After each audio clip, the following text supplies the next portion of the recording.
We will rebuild our military. We will restore the arsenal of democracy. We will rebuild the American Navy to 350 ships so we can protect our nation and ensure that the sea lanes around the world are open and secure. We will give our soldiers, sailors, airmen, and Marines the resources and training they need to accomplish their mission, and we will hunt down and destroy ISIS at its source so that our nation and our allies will be secure. So it is about security, but it's not just security abroad, it's also safety here at home. You know, this is a very challenging time for men and women in law enforcement in this country. It seems like every time there's tragedy in the wake of law enforcement officers doing their jobs, there's some on the left and some in the national media who are willing to paint with a broad brush to be critical, to literally accuse the men and women in law enforcement of being a force for division in our country. Well, Donald Trump and I think different. We know men and women who serve in law enforcement are not a force for division in America. They are a force for good. They are the best of us. There's a lot of members of law enforcement who are here today. Would you mind just showing these members of the law enforcement community here in Ohio how much we appreciate the job that they and their families do to protect our families and serve our communities?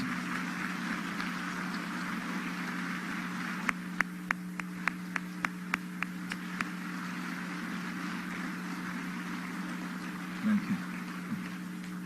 I want to promise you, when Donald Trump becomes the chief law enforcement officer of the United States of America, Donald Trump will support our law enforcement at every level. We will provide them with the resources and the training they need to protect our families and come home safe to theirs, and we will restore law and order to every city and every community in the United States. That's probably why Donald Trump was endorsed by the 330,000 members of the Fraternal Order of Police to be the next president of the United States of America. So it's about security. Security abroad and safety at home, but it's also about prosperity. You know, we're in the midst of the weakest economic recovery since the Great Depression. We have the lowest labor participation rate since the 1970s. Hillary Clinton's plan is more of the same. More taxes, more regulation, more Obamacare, more of the kind of war on energy that's been stifling American jobs. You know, they tell us this economy is the best we can do. Hang in there. That 1% economy is going to come around, right? But I think you people in the Buckeye State know a little bit better. It's not the best we can do. It's just the best they can do. And when Donald Trump becomes president of the United States of America, we're going to put common sense, conservative principles into practice, and we're going to get this economy moving again and put America back to work. Donald Trump's got a plan. He's got a plan to get this economy moving again. It looks a whole lot like a plan the 40th president put into effect back in the 1980s. When Donald Trump's reelected, and I want you to reelect Senator Rob Portman from the great state of Ohio. With Republican majorities in the House and Senate, we're going to cut taxes across the board for working families, small businesses, and family farms. Not a tax increase, but a tax reduction. We're going to get rid of death taxes once and for all. We're going to lower business taxes in America, and we're going to repeal every single Obama executive order that is stifling jobs and growth in the American economy.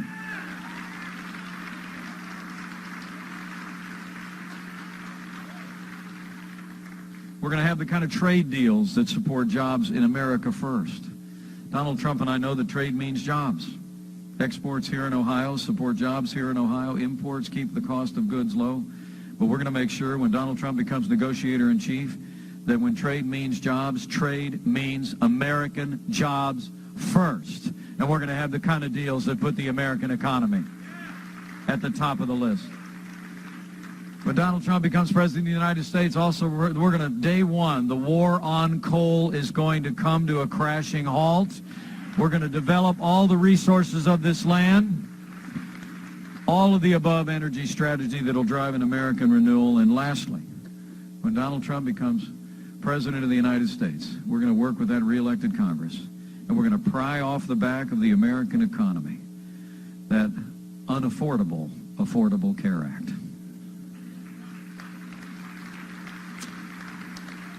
I don't know if you heard about President Obama's speech. We had a couple days ago in Miami. They were celebrating the 3rd anniversary of Obamacare, the launch of Obamacare. I was actually in the Congress when we fought against this thing. And every single one of us said that what's going to happen is the premiums are going to go up and coverage is going to go down, which is exactly what's happened, which is why former President Clinton said it's the craziest thing in the world the other day. But that's not the best line. President Obama this week, literally, he compared Obamacare, I'm not making this up, he compared Obamacare to the Samsung Galaxy 7 phones, which have been spontaneously bursting into flames. He did. Here's the quote. Here's the quote. This is President Obama. When one of these companies comes out with a new smartphone and has a few bugs, what do? They fix it. They upgrade it. Unless it catches fire, then they pull it off the market. Well, Mr. President, that's exactly what we're going to do with Obamacare. We're going to pull it off the market. We're going to repeal it, lock, stock, and barrel, and we're going to replace it with the kind of health care reform that lowers the cost of health insurance without growing the size of government. We're going to use the power of the free market to meet the health insurance needs of the American people. That's how you solve problems the American way. Wow. But finally, as we talk about security and we talk about prosperity, I expect you've come to this summit today to talk about the issues that bear upon our values. And they're perhaps most significant of all. I mean, the truth of the matter is, with the passing of the late and great Justice Antonin Scalia, issues of life and liberty and the very interpretation of our Constitution is literally on the ballot as the Supreme Court of the United States. The direction of the court will be decided in this very same election. I mean, elect Hillary Clinton as President of the United States, and you can get used to more unelected judges using unaccountable power to make unconstitutional decisions. If you doubted that, you should have watched that debate the other night. Right out of the gate, she got a question about the Supreme Court, and I pulled the quote. Hillary Clinton was asked her philosophy on appointments to the Supreme Court. She said this, quote, "The Supreme Court should represent all of us. That's how I see the court. And the kind of people I would be looking for to nominate would be in the great tradition of standing up to the powerful, standing up on behalf of our rights as Americans." Well, the Wall Street Journal actually wrote these words yesterday. I can't say them any better. They wrote, "The Supreme Court doesn't or shouldn't represent anyone. It is the U.S. system.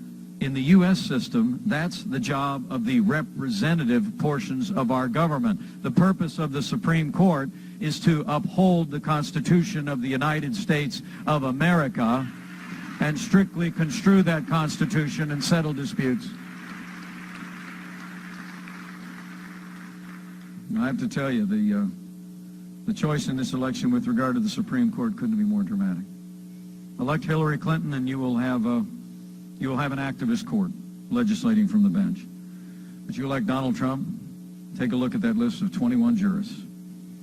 We have the privilege of serving together. He said saying again this morning in Gettysburg, we'll choose a man or woman on that list, strict constructionist of the Constitution of the United States of America, appointed to the highest court in the land, who will uphold our Constitution in the tradition of the late and great Justice Antonin Scalia. That's the choice on the court. It truly is extraordinary. But those aren't the only issues in this election bearing upon our values. I would submit to you, people who've known me well know I'm pro-life. I don't apologize for it.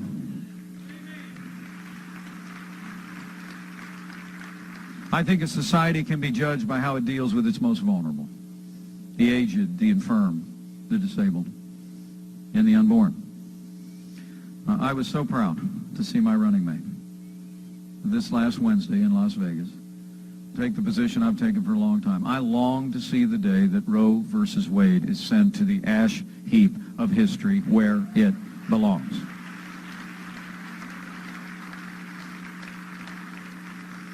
But not just with the court or issues of life. And I want to pledge to you, Donald Trump and I have the opportunity to serve. We're going to be advancing the sanctity of life in the laws of this nation. We are going to sign a bill banning late-term abortion in the United States of America.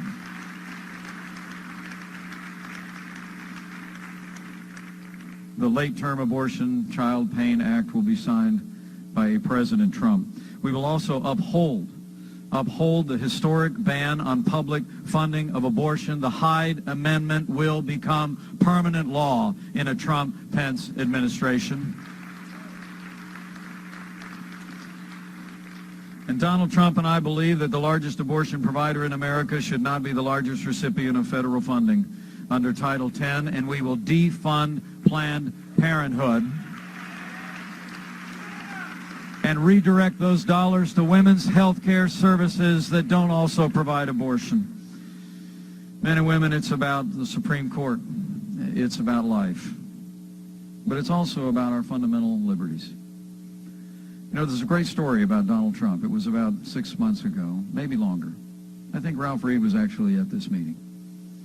But he was meeting with a group of pastors, and they'd expressed their support for the vision that I just described for you about security and prosperity and the sanctity of life. And Donald looked at him, as he invariably does, and he asked for the order. He said, well, can you go back and can you just tell your congregations that you're for me? And several of them kind of looked down and said, well, actually, no, we can't. And he said, why? And they explained to him a law that's been in place since the 1950s. It's the Johnson Amendment. It was added by a Senator, Lyndon Johnson.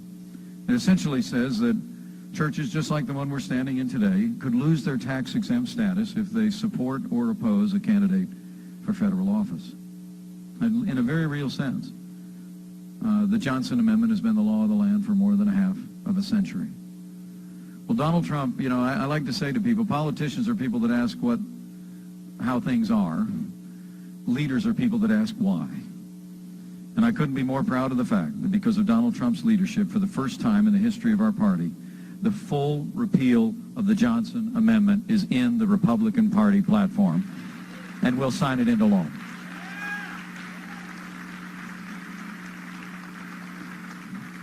And this is not a small matter.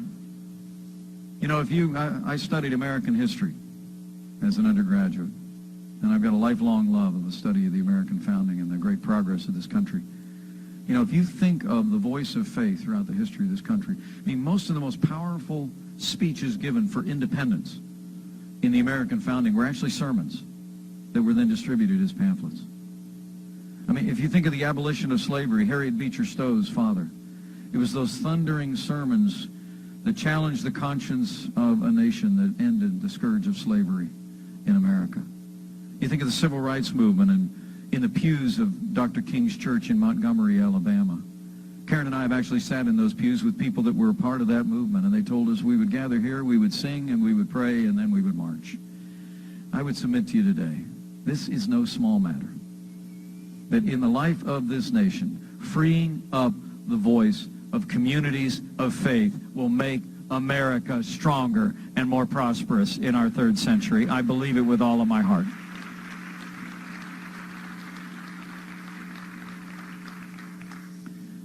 So let me just simply close, and thank you for your patience this morning. I know I've been a little chatty. Thank you for letting me come and share from my heart, because we have 17 days. Ohio always looms large in national elections. You know, we over in Indiana look and a little bit jealous from time to time. I mean, it seems like as Ohio goes, so the nation goes. And I'm incredibly proud of the fact that a recent national poll, the third one in a row, came out, and Donald Trump is leading in the race for president and leading in the state of Ohio. But there's work to be done. But there's work to be done, and I want to challenge you in that regard. First off, I want to challenge you to go tell somebody. I mean, the truth of the matter is, you know, I mentioned earlier, you know, it's like 2-on-1 every day with the national media doing half of Hillary Clinton's work for her. But the amazing thing is this movement continues to grow. I'll be in Cleveland tonight with Donald Trump So far, we're expecting nearly 10,000 people. There'll probably be another 5,000 that won't be able to get in the door. And the enthusiasm, momentum of this movement is very humbling. It's humbling to him as well. I remember when we were in a small town here in Ohio on Labor Day, and we pulled into fairgrounds where there wasn't even a rally, there wasn't even an organized event. Some 50,000 Buckeyes had all come out just to give a wave or give a thumbs up or wear a red hat to encourage the next president of the United States. It's truly humbling. And at those moments, Donald will invariably look at me and he'll say, remember, Mike, this is not about me and it's not about us. He said, this is a movement of the American people, and the American people are going to make America great again. That's what's going to happen here. But you got to tell somebody.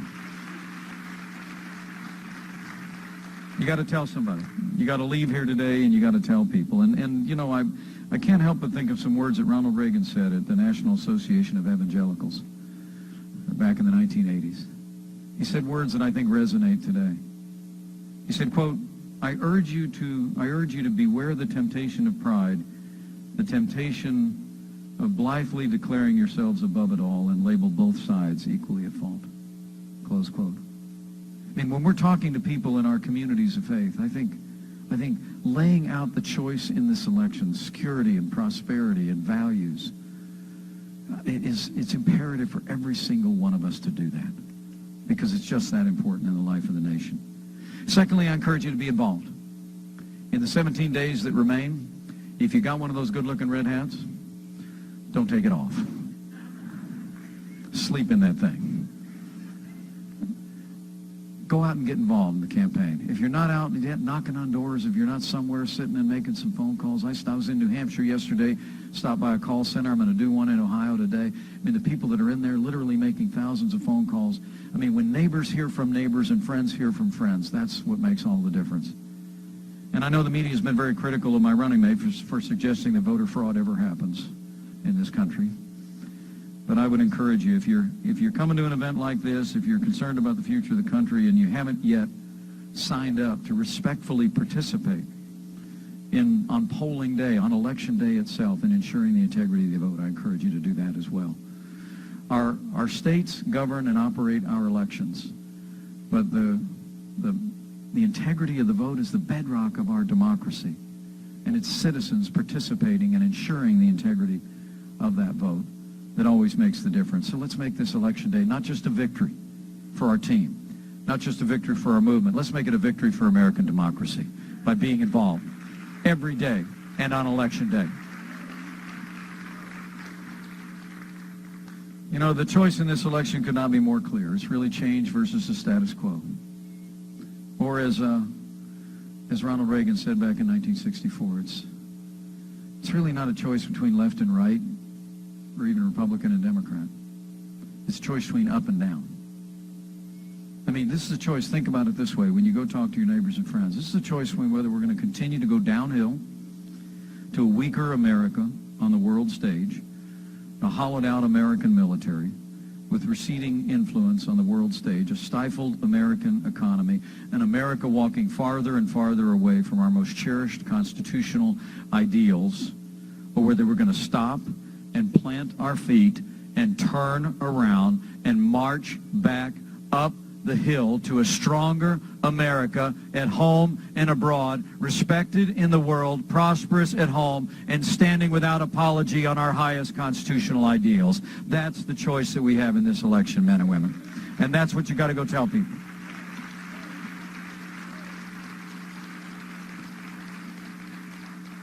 Buckeyes and believers in the room, I tell you, that's what you got to go tell people. But the last thing I want to encourage you to do is probably what I don't even have to ask this group to do. And that is, if you're inclined to bow the head and bend the knee, as I know you all are, it's a good time to do it. Effectively and fervently. Because we know what that results, don't we? And I'm not really talking, if I can just take myself out of the choice that America will face and to say, I'm not really talking about praying for one outcome or another. I'm just talking about praying for this country. I mean, this is just a very challenging time in the life of our nation. And Americans, I think, are more anxious today about the future and our security than at any time in my lifetime. And I truly do believe that while we have a decision to make, that we ought to be going to the wellspring of strength that Americans have drawn from since the very first day the Pilgrims set foot on Plymouth Rock. And, you know, I rather like my running mates in Gettysburg this morning. I was there a couple weeks ago. I rather like what Abraham Lincoln said when he was asked about whether he thought that God was on his side in the great struggle of their time.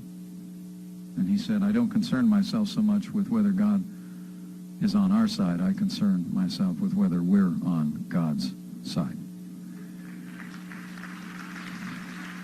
So make that your prayer. So take time to pray for our country.